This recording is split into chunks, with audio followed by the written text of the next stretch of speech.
When Hot Fuzz blasted onto screens, audiences had no idea just how many hidden tricks, real-life inspirations, and bizarre production secrets were buried beneath the carnage and comedy. These are the weird, wild, and unbelievable truths behind Britain's greatest action comedy.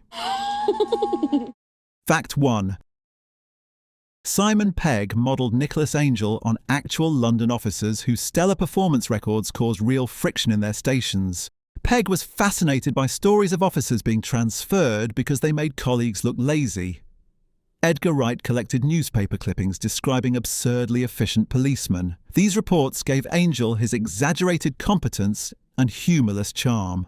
Pegg trained with genuine police advisors for weeks, practicing weapons handling and procedural language. His dedication mirrored Angel's obsessive perfectionism. Officers told Wright they wished they were as effective as Angel, but admitted they understood why his presence would irritate co-workers. The script blended real procedures with hyperbolic bravado. Pegg enjoyed contrasting Angel's discipline with Sandford's laid-back culture. The creators wanted Angel to feel grounded before the story descended into madness. Fans appreciated the realism beneath the comedy. Angel's serious nature made the bizarre events in Sanford even funnier. His character became a loving parody of action hero professionalism. The truth is that an absurdly competent officer really could disrupt a village police station. Mr. Webley, I trust you have a license for that firearm. I does for this one. Does for this one. He does for this one. Fact 2. The fictional village of Sandford wasn't a random invention. It's a nod to a real police training convention. Sanford is the generic town name used in UK police role-play scenarios. Trainees practice fake incidents by referring to Sanford as an imaginary location. Wright and Pegg loved the idea of turning that hypothetical village into a fully formed world. Police advisors laughed when they heard the film would use the name. The creators built Sanford as the quintessential perfect English village. They wanted the setting to lull viewers into a sense of safety. When violence erupts later in the film, it shocks precisely because the environment seems harmless. The name gave the film subtle authenticity from the start. Police officers watching the movie immediately recognized the reference. It became a private wink to the profession. Fans often assume the name is random, but insiders know its significance. Sanford's existence connects the film to real training rooms across the UK. The joke is hidden in plain sight. It perfectly fits the film's blend of realism and absurdity. What's your perfect Sunday? I'll deal with the press, Sergeant. Now, why perfect Sunday? Fact 3. However you spin this, there's one thing you haven't taken into account, and that's what the team is going to make of this. The Sinister neighbourhood. Watch Alliance was based on real village committees that obsessed over tidiness competitions. Wright grew up seeing elderly committees fiercely guarding their village's best-kept titles. He remembered arguments about hedge lengths and litter as if they were national crises. Pegg found the idea of petty perfectionism escalating into murder irresistibly funny. The creators exaggerated the obsession into cult-like fanaticism. They researched real local councils known for strict rules. Villagers sometimes protested improvements they felt threatened tradition. Wright transformed these disputes into theatrical villainy. The cloaked meetings were inspired by real parish council gatherings Wright attended as a teenager. Cast members enjoyed playing polite killers obsessed with appearances. The satire resonated with British viewers who recognised the behaviour. The NWA worked because it amplified real anxieties about change. Their motto, "For the greater good," became one of the film's most unsettling jokes. The idea that perfection can hide danger gave the story its chilling heart. It was a comedy based on very real village politics. Ben Fletcher fell on his pitchfork the other week. Yeah, accidents happen all the time. What makes you think it was murder? Fact 4. You what? No, apparently it's been deactivated, over. That's right. Deactivate. It's not live. Despite its explosive style, Hot Fuzz had a surprisingly modest budget. Wright studied Michael Bay and Tony Scott films frame by frame to emulate their action cinematography. He incorporated whip pans, snap zooms, and punchy editing to mimic blockbuster energy. The team used practical stunts instead of costly visual effects. Stunt coordinators carefully controlled every leap, slide and explosion. Pegg performed many stunts himself to keep shots authentic. Wright wanted British mundanity to collide with Hollywood spectacle. Filming action scenes in tight village streets demanded precise choreography. The supermarket shootout was the most technically challenging sequence. Crew members marvelled at how cinematic the footage looked despite limited resources. The editing elevated small-scale action into something epic. Critics praised the film for bringing American-style bombast to British comedy. Wright proved that creativity can outperform large budgets. The action scenes became some of the most iconic moments of the Cornetto trilogy. Fans still admire how big the film feels without blockbuster financing. If you'd have paid attention to me in school, you'd understand that it's not all about gunfights and car chases. Fact 5. It's about, Wait, it's a swan. The runaway swan became one of the film's most memorable running jokes, but filming with it proved unexpectedly difficult. The animal handler warned the crew that swans are notoriously stubborn.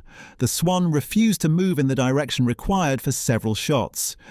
Pegg joked that the bird had stronger diva tendencies than any cast member. Filming its escape scenes required endless patience and reshoots. Editing helped create the illusion of smooth pursuit. Wright wanted the swan to behave unpredictably to enhance the comedy. The bird's unpredictable movements forced actors to improvise reactions. Crew members had to coax it using carefully placed food. The swan became a symbol of Sanford's low-stakes absurdity before the violence escalates. Fans loved the running gag, unaware of the production headaches behind it. Even the final Return of the Swan shot took several attempts. Wright said the swan was the film's most mischievous supporting character. Its presence added charm and chaos to the storyline. Fact 6. I'm Simon Skinner. I run the local supermarché. Drop in and see me sometime. My discounts are criminal. Timothy Dalton approached the role of Simon Skinner with playful theatricality, adding improvised flourishes that made the character even more unsettling.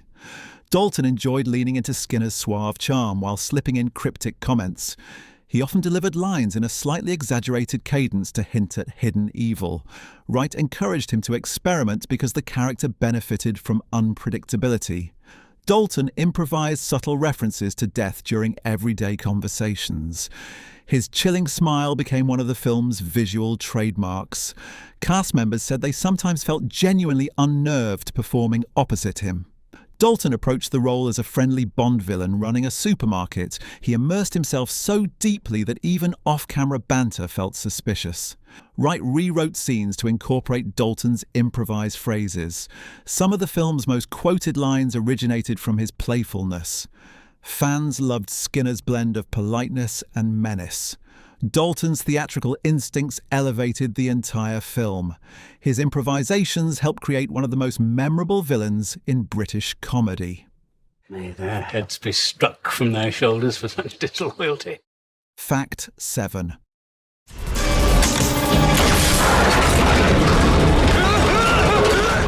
Wright drew heavy inspiration from John Woo films, but one particular Hong Kong action movie influenced the climactic shootout.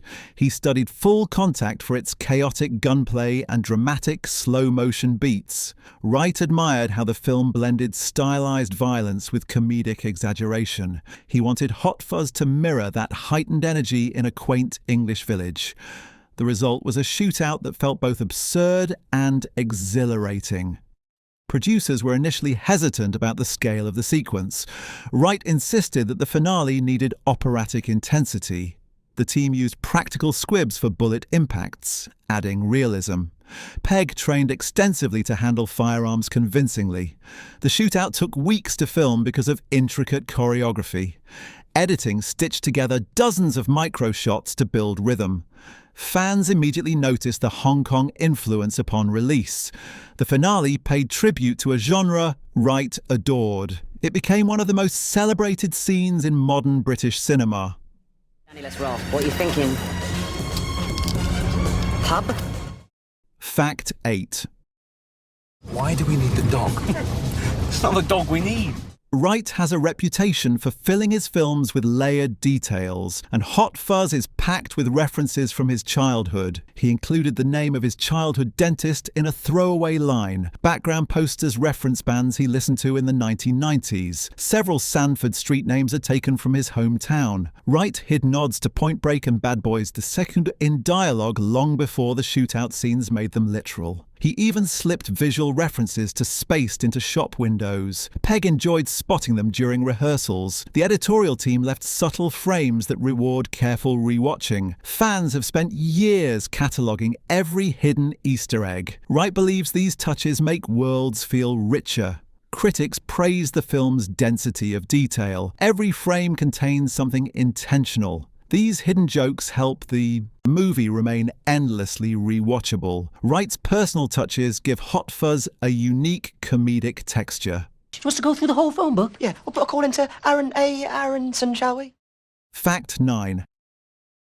Also, because talking to them is an uphill struggle, innit, Dad? Oh! Thank you, Danny.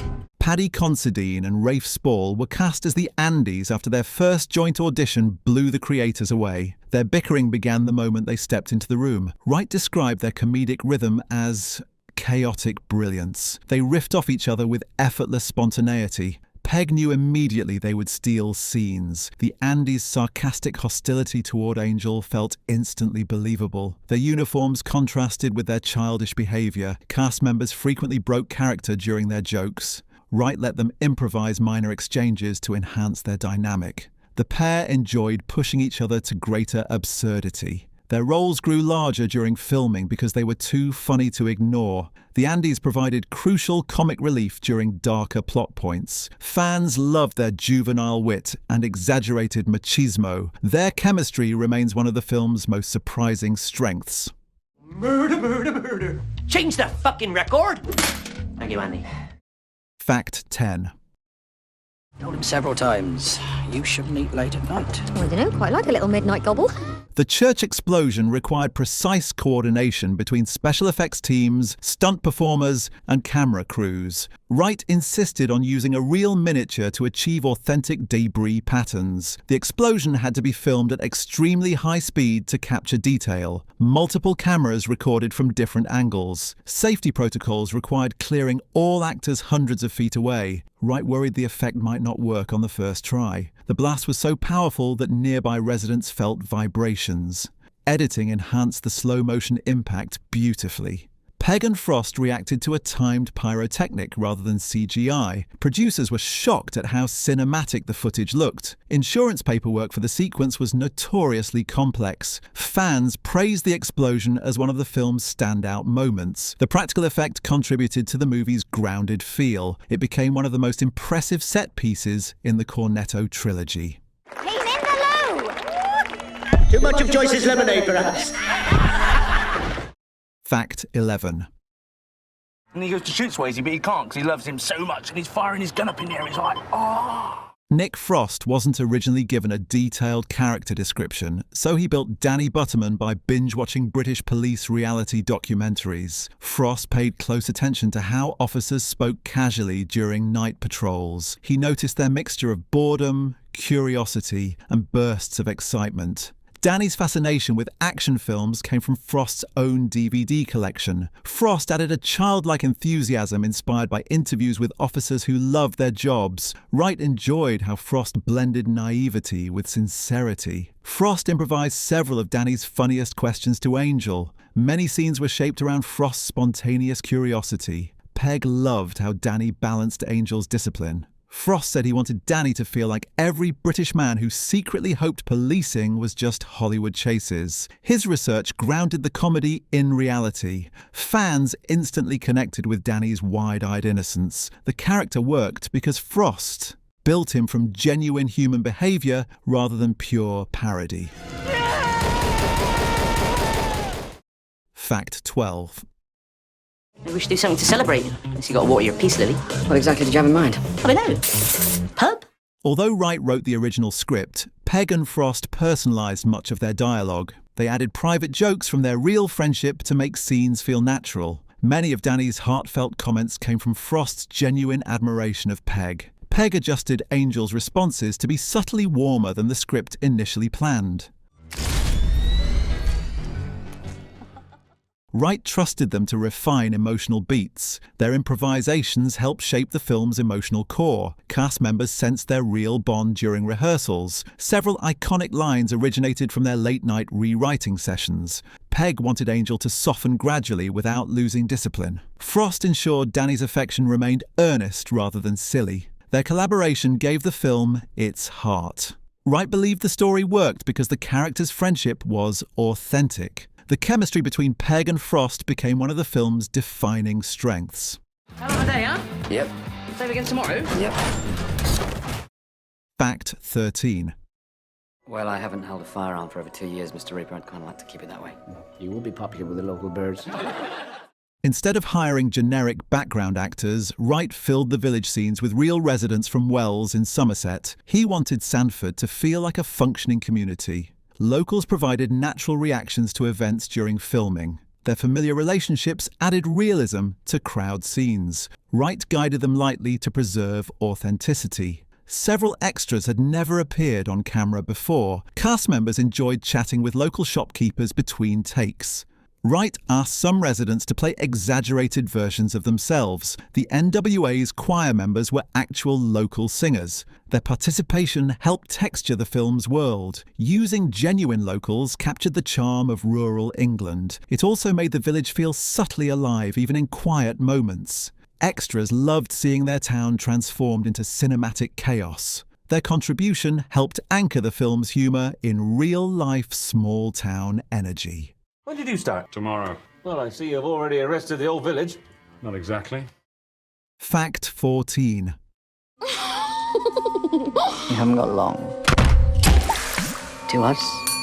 The model village finale began as a modest sequence but expanded into one of the film's wildest scenes. Wright realized the miniature buildings allowed exaggerated destruction without safety risks. Stunt performers launched themselves dramatically onto tiny rooftops. Pegg said he felt like a giant crashing through a toy town. Wright encouraged the team to push physical humour further. Fireworks and squibs were embedded inside miniature structures. Crews accidentally triggered more explosions than planned during rehearsals. Frost laughed so hard during takes he nearly ruined shots. The compressed scale made punches look cartoonish. Wright embraced the absurdity wholeheartedly. Editors extended shots to heighten comedic rhythm. Fans later praised the sequence as pure cinematic joy. The model village became one of the most beloved set pieces. Wright turned a small idea into a gleeful action spectacle. What happened, Danny? Car accident. Nasty way to go. Fact 15. Jesus Christ! Oh, my eye! Ta-da! The recurring Cornetto gag wasn't planned as a trilogy-defining element. Wright included a strawberry cornetto, referencing Shaun of the Dead as a hangover joke. When he added a blue one to Hot Fuzz, fans noticed a pattern. Wright joked during interviews that he was creating a 3 flavors Cornetto trilogy. Pegg loved the accidental branding. Wright decided to lean into it for fun. Cornetto became an unofficial cinematic motif. The ice cream company later thanked them for the unexpected publicity. Fans embraced the trilogy concept enthusiastically. Wright enjoyed the idea of tying films together through a trivial snack. The joke evolved into a cult symbol. Each Cornetto flavour reflected the tone of its film. The accidental trilogy became a beloved Easter egg. It remains one of the quirkiest running gags in British cinema.